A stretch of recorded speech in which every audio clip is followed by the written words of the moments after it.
I, Martha Johnson, live in a quiet residential area on the outskirts of Columbus, Ohio. Even at 62, I continue to serve as the organist at our local St. Mary's Church.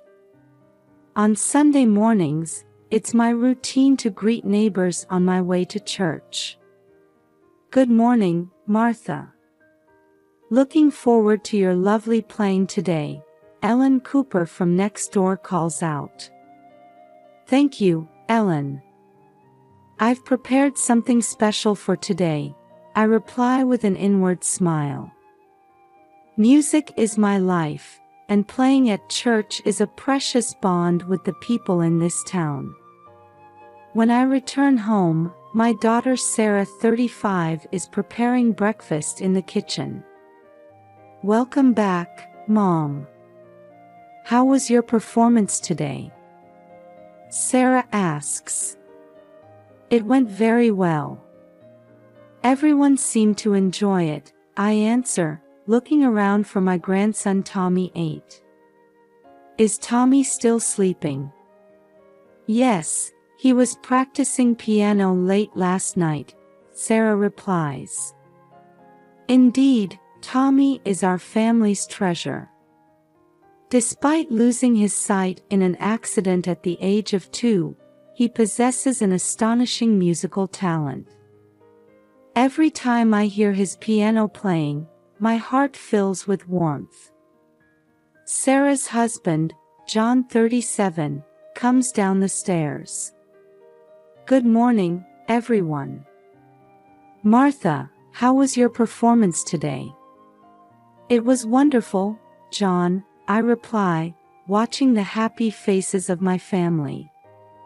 However, I don't miss the occasional shadows that cross Sarah and John's expressions.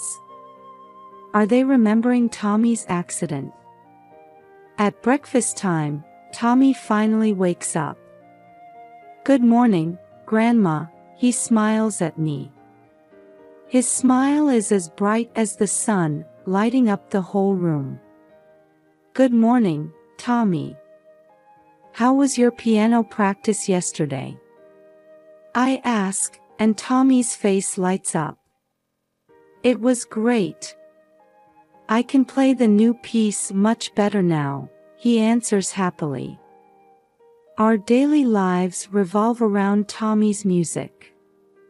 The neighbors also recognize Tommy's talent and often offer words of encouragement.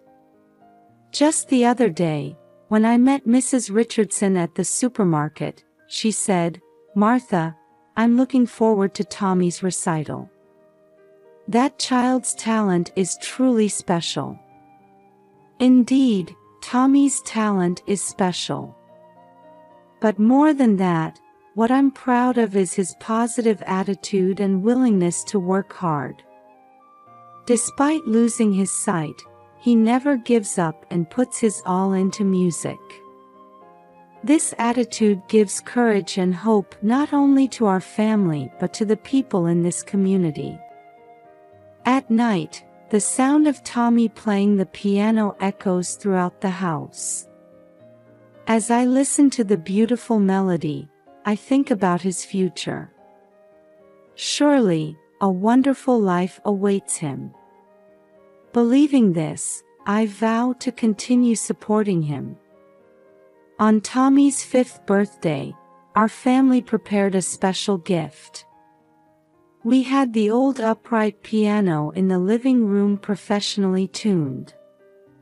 Tommy, happy birthday. This is your present, I said, and Tommy carefully approached the piano and touched the keys. I'll never forget the expression on his face at that moment. It was a radiant look, a mixture of curiosity and joy, as if he had discovered a new world. Grandma, is this a real piano? For me? Tommy asked excitedly. Yes, Tommy. It's a special piano just for you, I answered, and Tommy happily began pressing the keys. From that day on, Tommy's interest in the piano grew stronger day by day. Every day, as soon as he got home from school, he would sit at the piano and play with the sounds. I watched over Tommy's interest and gradually began teaching him the basics of piano. We started with simple scales and gradually progressed to simple tunes. Surprisingly, Tommy's progress was beyond imagination. He quickly memorized the songs I taught him and went on to tackle more difficult pieces. His fingers danced over the keys, producing beautiful melodies. "Martha, Tommy's talent is truly remarkable," Sarah said one day. However, I sensed some complex emotions behind her words. John was the same. "Tommy, you're amazing. But you don't have to push yourself too hard, you know," he said, seeming somewhat uneasy. I was a bit concerned about Sarah and John's reactions, but I decided to focus on nurturing Tommy's talent. I consulted with Mrs. Anderson, the local piano teacher, and decided to have Tommy attend her piano lessons. "Martha, Tommy's talent is truly special," Mrs. Anderson exclaimed in surprise. "His musicality surpasses any student I've ever met." The other students in the class were also amazed by Tommy's performances. Tommy's ability to perfectly play difficult pieces despite his lack of sight was an inspiration to everyone. When Tommy turned 6, at Mrs. Anderson's suggestion, a small recital was organized. On the day of the recital, the community center hall was filled with local people. When it was Tommy's turn, the venue fell silent. Tommy took a deep breath and sat at the piano. Then, he began to play Chopin's Nocturne. As the beautiful melody filled the hall, the audience held their breath. When the performance ended, the venue erupted in applause. Many people stood up, applauding Tommy with tears in their eyes. "Martha, your grandson is a genius," Mrs. Cooper, who was sitting next to me, said excitedly. "I've never seen a child with such wonderful talent before." After the recital, many people began talking about Tommy. A small article about Tommy's talent was even published in the local newspaper. However, amidst the excitement, I was concerned about Sarah and John's behavior. They wore happy expressions, but they also seemed somewhat uneasy. "Mom, Tommy's talent is amazing, isn't it?" Sarah said, but there was a hint of anxiety in her eyes. "Yes, it really is," John agreed, but his voice seemed to be mixed with complex emotions. While I questioned their reactions, I decided to focus on nurturing Tommy's talent. I believed that Tommy's passion and talent for music would surely brighten his future. A few months after Tommy's small recital, I found a flyer for the Ohio Young Musician Competition. This contest is a prestigious event that serves as a big challenge for young musicians in the state. "Tommy, would you like to enter this competition?" I suggested, and Tommy's face lit up. "Really? I'd love to try," he answered excitedly. However, Sarah and John's reactions were complex. "Mom, Tommy is still so young. Isn't it too early for him to enter such a big competition?" Sarah said worriedly. "That's right. Tommy, you don't need to feel pressured," John agreed. However, seeing Tommy's enthusiasm, his parents eventually agreed.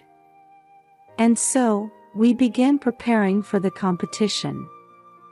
Tommy's practice became more intense than ever. He practiced for an hour before school in the morning, 2 hours after school, and another hour at night, without fail every day. "Grandma, I want to play this part more expressively. How should I do it?" Tommy would ask. I listen carefully to his playing and offer advice. "Well, Tommy, why don't you try playing this part a bit slower and let each note resonate more?" Tommy listens seriously and immediately tries it. His concentration and desire to improve always amaze me. However, as the practice continued, a change appeared in Sarah and John's attitude. The two, who were previously supportive, began to show anxious expressions. "Tommy, why don't you take a break now?" Sarah began to say frequently. "That's right, Tommy. Don't push yourself too hard," John chimed in. I felt uncomfortable with the change in their attitude. Why are they so reluctant when this is a chance to develop Tommy's talent? One night, I overheard Sarah and John's hushed conversation. "John, is this really okay?" "Tommy is." "I know, Sarah." But at this point, their conversation was fragmented, and I couldn't catch everything, but I felt there was some serious secret. As the competition approached, Tommy's anxiety also grew. "Grandma, do you think I can play well?" he asked worriedly. "You'll be fine, Tommy. You've practiced enough. Have confidence," I encourage him. However, the atmosphere in the family became more tense day by day. Sarah and John began to show guilty expressions whenever they saw Tommy practicing. "Tommy, you've practiced enough. Why don't you take a break?" Sarah would say. "That's right. Why don't you try getting interested in something other than music?" John would suggest.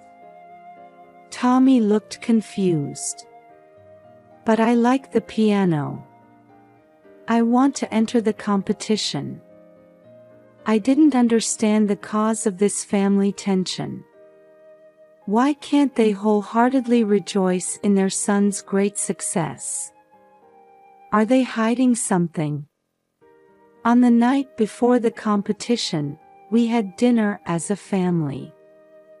The atmosphere around the table was heavy, with little conversation. "Tomorrow is a big day, Tommy," I said, and Tommy nodded nervously. "Yes, Tommy. Do your best," John said, but his voice lacked energy. Sarah remained silent, continuing her meal. In my heart, doubts grew larger and larger. Does this family have some serious secret? And is it somehow related to Tommy's talent?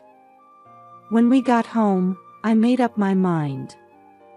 I must find out the truth from Sarah and John soon. For Tommy's sake, and for our family's sake. The day after the competition, a celebration for Tommy's victory was to be held at the local community center. I headed to the center early in the morning to help with the preparations. "Martha, congratulations. Tommy's talent is truly amazing," Mrs. Cooper called out to me. "Thank you. This result is thanks to everyone's support," I replied. The venue was decorated with handmade banners and Tommy's photos, creating a celebratory atmosphere. Tables were laid out with cakes and snacks donated by the local bakery. At 2 p.m., the victory celebration began. People from the community, Tommy's school friends, and teachers arrived one after another. Everyone offered warm words to Tommy, praising his talent. "Tommy, your performance was truly wonderful. I'm looking forward to your future activities." Tommy responded to people's words a bit shyly, but happily. However, I was concerned about Sarah and John's behavior. The two were standing in a corner of the venue, looking uneasy. Occasionally, they would look at Tommy with anxious eyes. As the celebration reached its midpoint, the host encouraged Tommy to give a speech.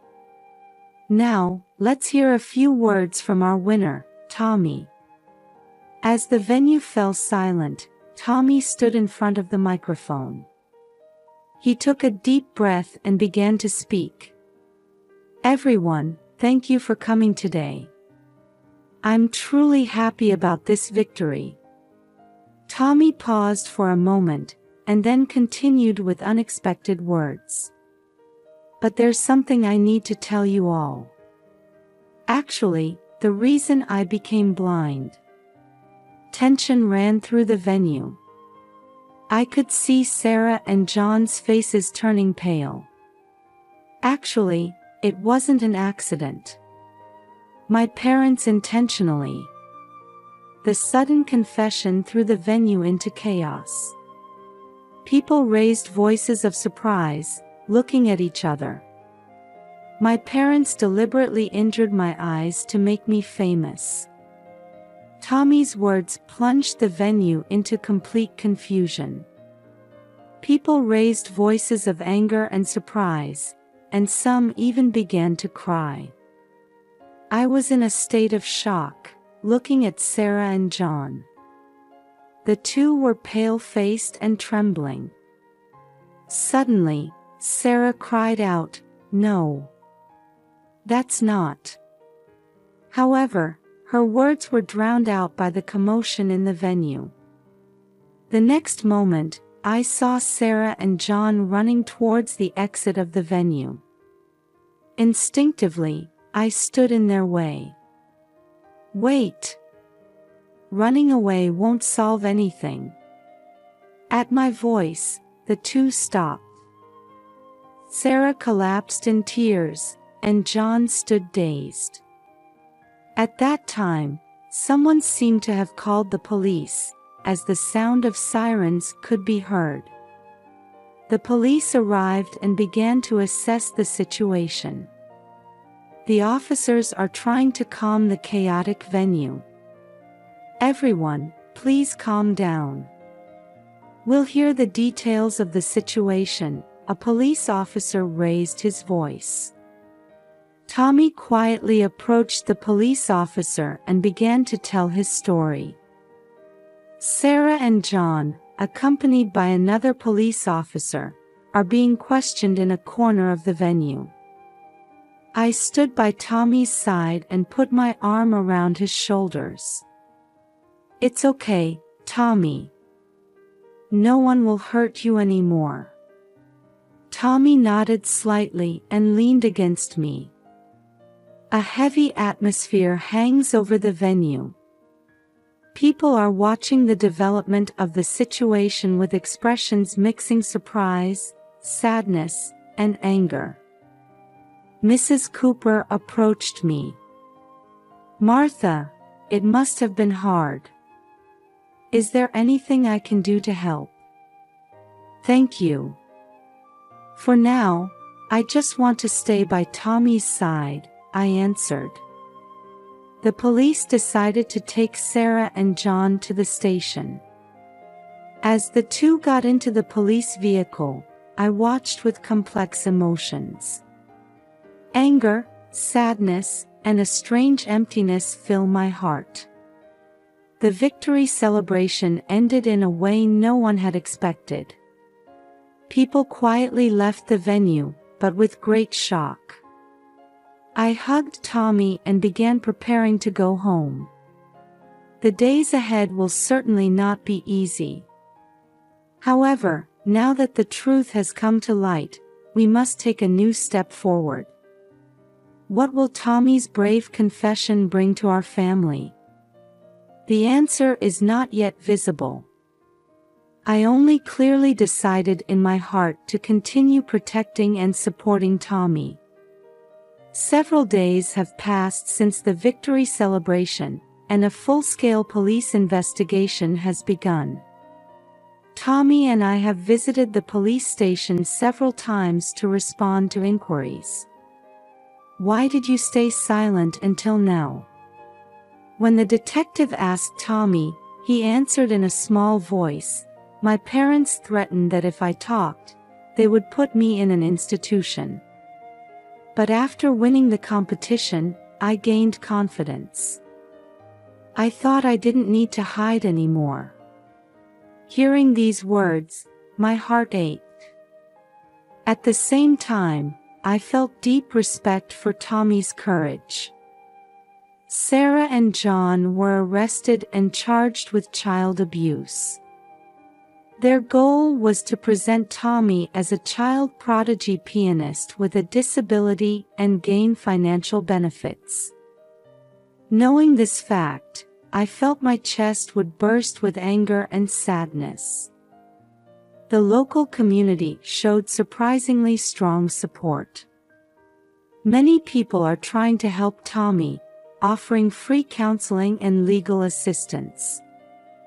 "Martha, please let us know if you need anything. Let's all support Tommy together," Mrs. Cooper said. Tommy had complex feelings towards his parents. "Grandma, do I hate my parents? Or do I love them? I'm confused," he said crying, and I hugged him tightly. "Either is fine, Tommy. All your feelings are valid." As time passed, changes gradually appeared in our lives. Tommy has started receiving psychotherapy and is making efforts to face his emotions. Sarah and John also seem to be spending days of reflection in prison. A letter from them arrived for Tommy. "Tommy, we're truly sorry. We did something unforgivable. We're so sorry for hurting you."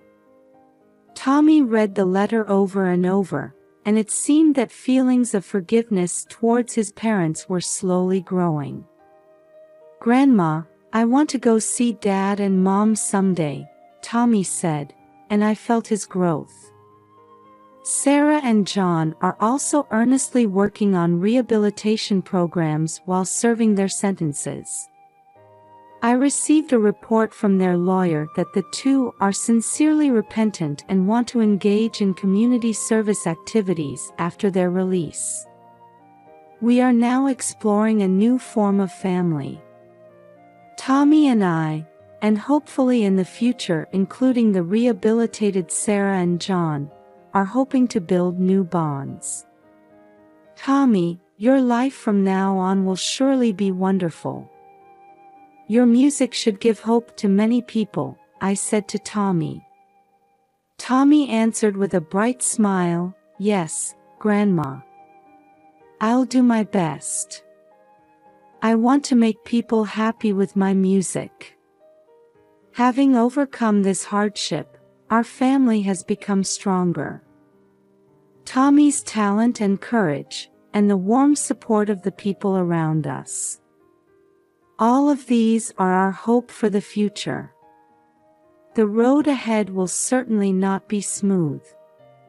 However, we are determined to move forward step by step, believing in the power of love and forgiveness. I sincerely hope that the beautiful music Tommy plays will